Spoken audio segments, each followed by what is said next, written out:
Hey guys, my name is Judith and welcome to my channel where I talk about career, finance, and life and time management.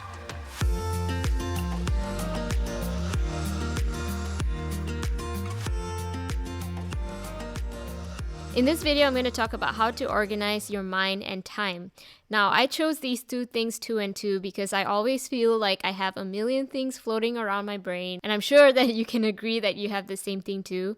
And I want to share some of the tips and tricks that worked for me in order to basically just take everything out and just put them somewhere that I don't have to worry about again, and also use all those bits and pieces of my mind and put them into bite-sized actions for time management. This is a weird analogy, but I like to think of all the stuff in my brain kind of like the memories that Dumbledore would take from his mind and put into the Pensieve.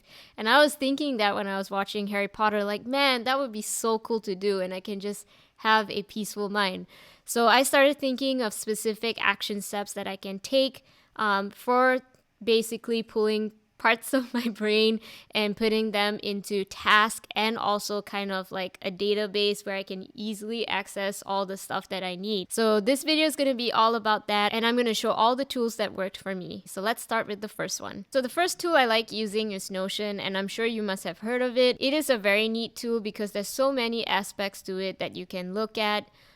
You can basically divide different sections and also add links and headings and stuff like that. I really enjoyed it because it's very nice for me to easily break up my life into different sections and to have access to links. I also have Notion on my phone, so this is kind of like an example of how I would use it. So let's say I went out with a bunch of friends and they gave me a bunch of recommendations on places to eat. I would basically go to the Nova bucket list. That's where I live. I'm in the Northern Virginia area.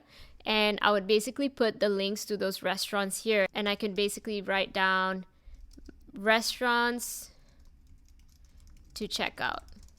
And then the link can go right here for all the restaurants that I want to check out in the area. And this is nice because then I'm not really thinking about, oh, what was that restaurant so-and-so said? And I can just pull it up here on my brain database. And what's also nice is that you can use it for goal planning. You can use it for different sections of your life. So this is my life category. I have a movie list. So I basically list down movies that I want to watch, movies that I have watched, and also different categories of movies. I also have a place for favorite quotes. My husband and I are in the middle of buying a house right now, so we put all our notes for that in here. I basically put some travel ideas in here too. So as you can see, there's so much you can do. So Notion's what I use to brain dump information and only information. The next tool that I use is actually the Reminder app by Apple. I have this on my phone, my iPad, and also my laptop. And what I like about this compared to like a journal or a planner is that I'm always either have my phone on me or I'm nearby my laptop or my iPad, and I can easily just jot down what is the next task I need to complete. What's also nice about the Reminder app, you can have categories for different things and arrange all your tasks into those different categories. So for example, for career, I have an ongoing list. As you can see, I do not put any time and dates for this, and because these are items that are not pressing, I can kind of work on them anytime. So for my grocery list, as an example, I'm like, oh shoot, we actually need mushrooms, and I can quickly put it on my phone that we need mushrooms and stuff like that. And then whenever I go to the grocery, I can just tick it off. And what's nice about the Reminder app, as many of you will know, you can actually add a time and date for something that is pressing. So for example, let the dog out tomorrow. So as you can see, it brings up the suggested date tomorrow, and you can also add a time if you like. So this is nice because then it will show up in my today section or in my scheduled section. And I can see what's basically upcoming. So I use Reminder for all the tasks that I can think of, and this is where all the action steps go. So the next tool that I really like to use, and this tool is specifically for all the events in my life, is Google Calendar, and I'm sure a lot of you use it. But what's also cool about Google Calendar is that I not only use it for events, but also for something known as time blocking. So what's nice about Google Calendar is that you can actually make new calendars. And I usually make new calendars for the time blocking method for different things that I want to set time for. So for example, for my side hustle, I want to know how much time I dedicated to it during the week. And so whenever I am working on something related to my side hustle, so let's say, for example, today I knew that I worked on my YouTube channel from, I don't know, let's say 5 to maybe 9 p.m. Okay.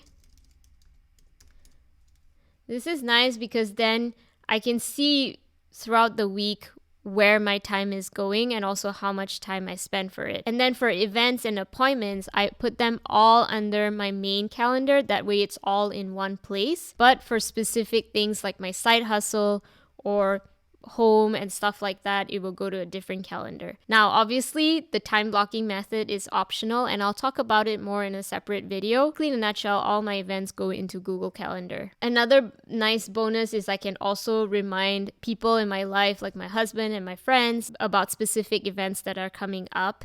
And that way I reduce the time and effort in reminding them and communicating with them about this event. Now, this takes me to my final tool that I like to use. So as you can see here, I put YouTube channel for 5 to 9 p.m. Now, how do I know how much time exactly I put towards my YouTube channel on that day? Well, I use this tool called Pomo Focus. So Pomo Focus basically uses the Pomodoro timer, and you might have heard about this. The idea behind it is that for 25 minutes, you do nothing but the task that you wanted to work on. So no pulling up your phone, no texting your friend, no chit-chatting or grabbing a snack.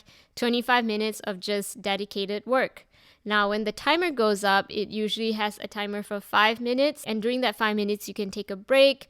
You can walk around, stretch, use your phone, and then go back to 25 minutes again of focus work. Now, you also have the option for a long break, so like 15 minutes. Let's say if you've done like 2 or 3 Pomodoros of 25 minutes, and then you can take a long break. But this is nice because you can basically add your task here and how many Pomodoros, aka how many 25 minutes you need, and you can track your time well. So let's say I know work on YouTube channel, which is what my Google Calendar was for. And I estimate it's going to take me 4 Pomodoros, so that's about 2 hours. And then I can basically start the timer. And then when the timer is up for this, there's going to be a ring, and then I can take my short break. So that will go over here, okay? And what will happen, and you don't see it now it says 0 out of 4. But once you finish each time slot, it's going to update here. 1 out of 4, 2 out of 4, 3 out of 4. And that will help me track how much time exactly I worked on something. And once I have an idea of how much time I've worked on something, I'll go ahead and update my Google Calendar. So I hope you found these tools that I've recommended helpful. Again, this is a great way to organize your mind and also your time. And I basically divided it in between information, task, events, and also your time. If you found this video helpful, please make sure to like and subscribe to my channel and also share it with a friend. Thank you so much for watching.